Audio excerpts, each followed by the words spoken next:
Hey there! Today we're talking about imperialism. We're going to focus on the structure of and reasons behind the new imperialism. More details about the experiences of the people who were colonized are in upcoming lessons on imperialism in India and other parts of Asia, as well as in Africa. The question that we're exploring today is, why did European nations pursue imperialism?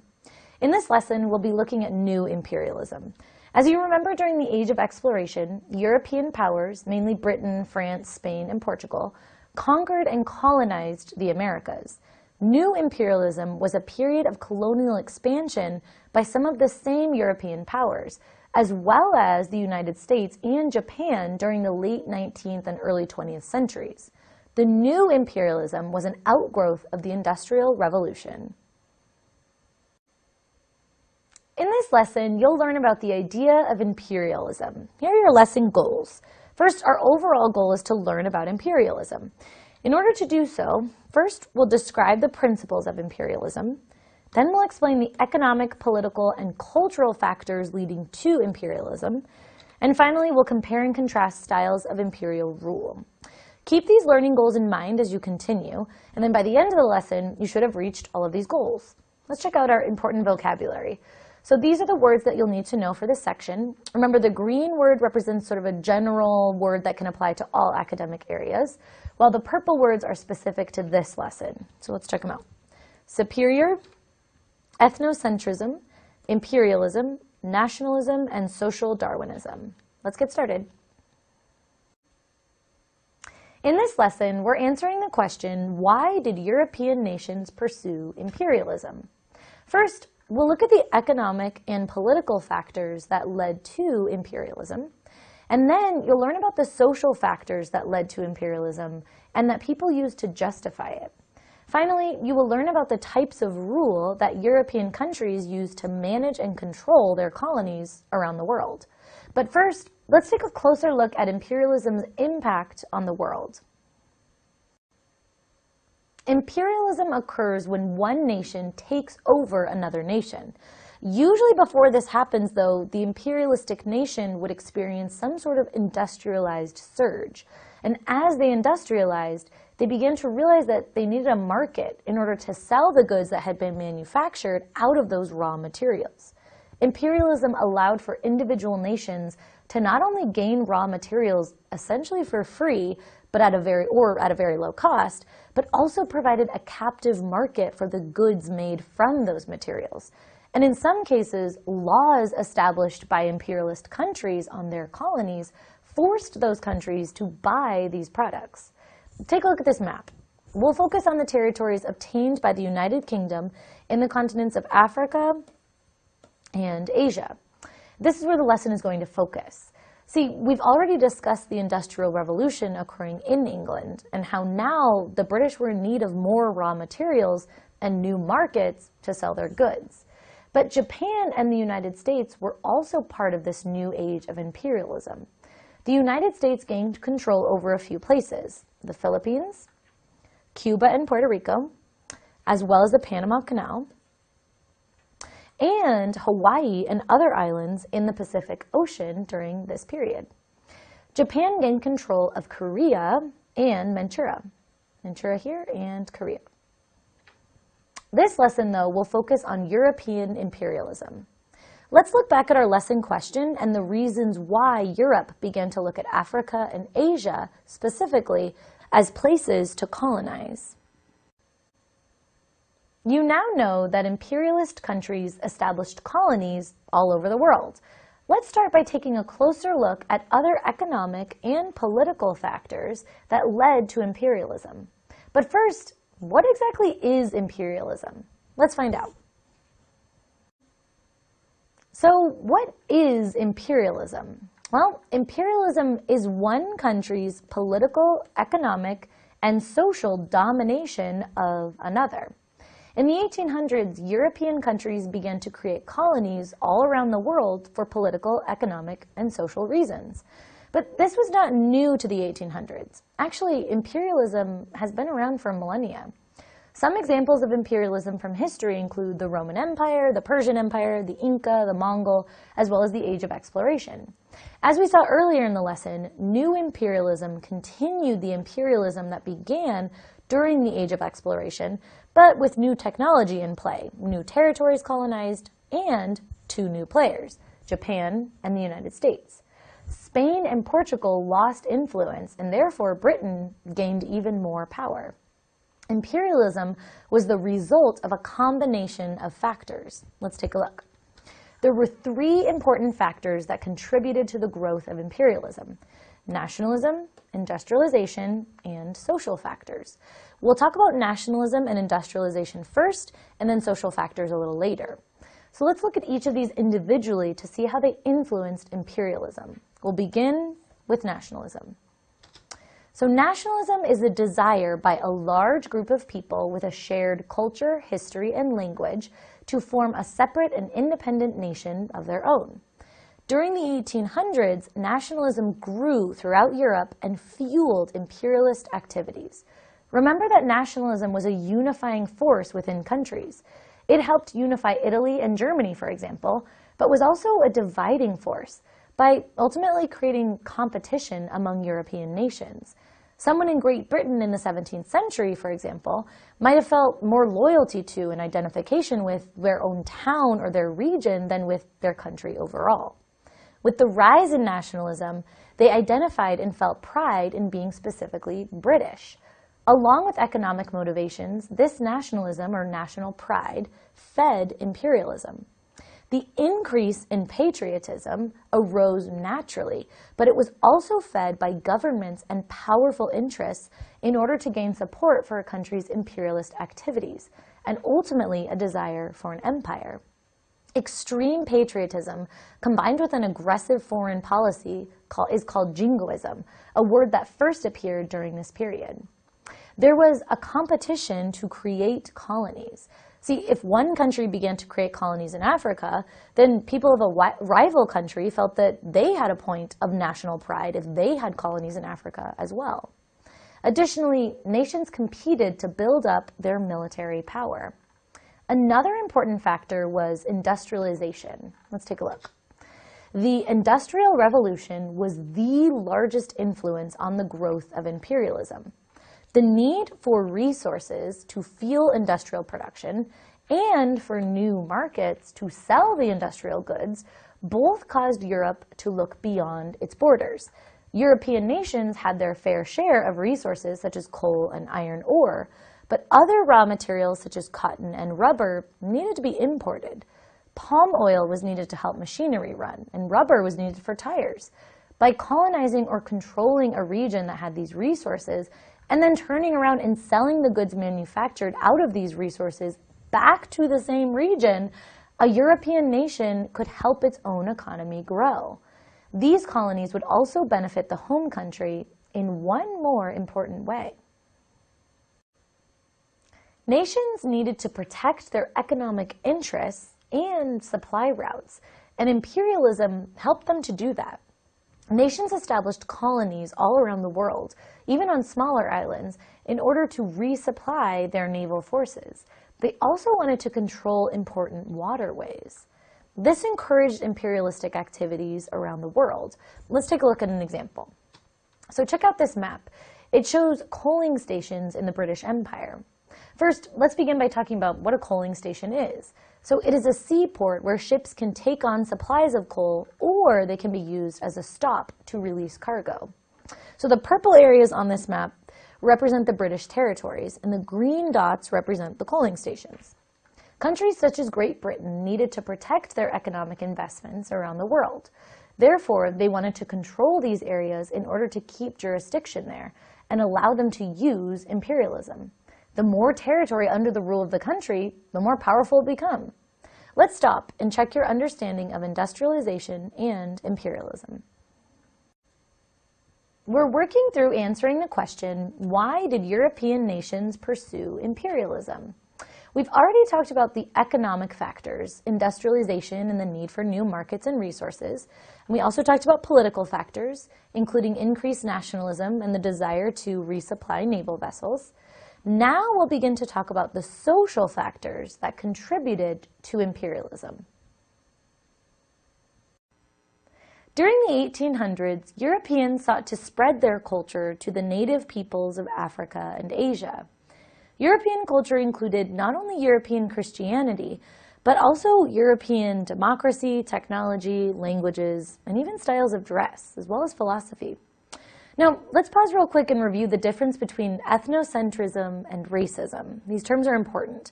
So racism is the belief that race, often connected to skin color, is unchangeable, and that some races are somehow superior to others.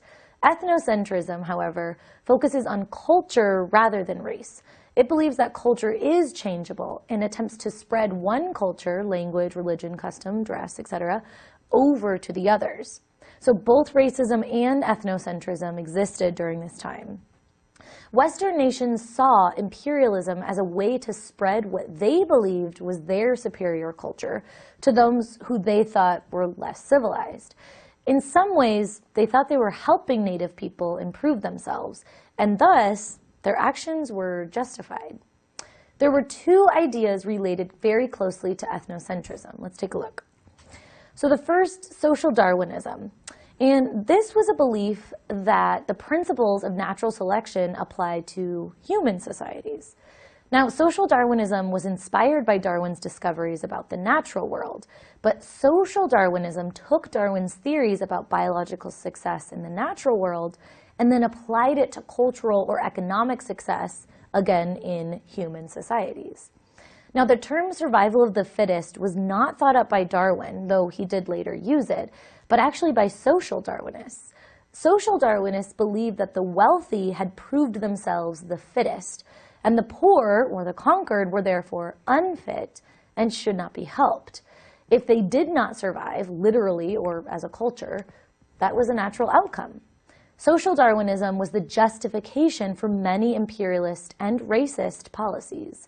It was later discredited in the 20th century. Now let's also begin to look at the white men's burden. So we can do this by defining ethnocentrism. Again, it's the belief in the supremacy of one's own ethnic group. The white man's burden was the belief that Western societies had a duty to civilize the people of newly colonized territories. It was later believed that those who could adapt and accept the European ways of life were the ones that had a better chance of survival. Let's take a look at the missionary movement.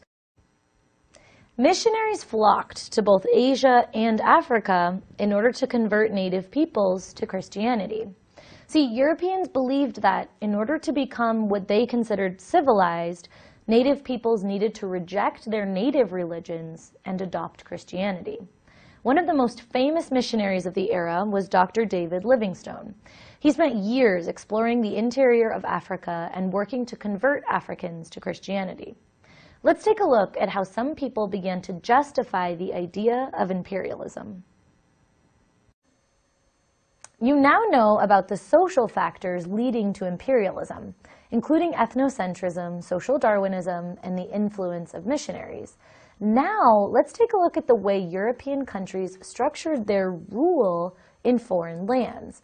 Let's start first by comparing this new kind of imperialism with the old style of imperialism from the age of exploration. New imperialism differed from previous imperial periods in several key ways. How exactly? Let's start by looking at old imperialism. So old imperialists focused on mineral and natural wealth. So things like fur, gold, cash crops, and trade goods, as well as crop production and the establishment of trade routes. European settlers established colonies in faraway lands, and a large number of settlers emigrated to the new location. The European nation tried to control as much territory as possible, as their focus was on settlement. Examples include European empires in the Americas, Australia, and Africa. Now, let's look at new imperialism. So new imperialists focused on the acquisition of natural resources and the opening of new markets. They had little focus on the control of land and territory, instead focusing on small settlements. They colonized in Africa and Asia, and there were few settlers from the home country. most colonies included and used native labor and administrators under the control of European powers. In both cases, though, both old imperialism and new, the colonies existed to benefit the home countries. Now let's stop and see how well you understand these differences. Colonized people were not happy to be conquered and resisted and rebelled against colonial rule. Some of the major rebellions included the Boxer Rebellion, the Indian Mutiny, and the Maji Rebellion.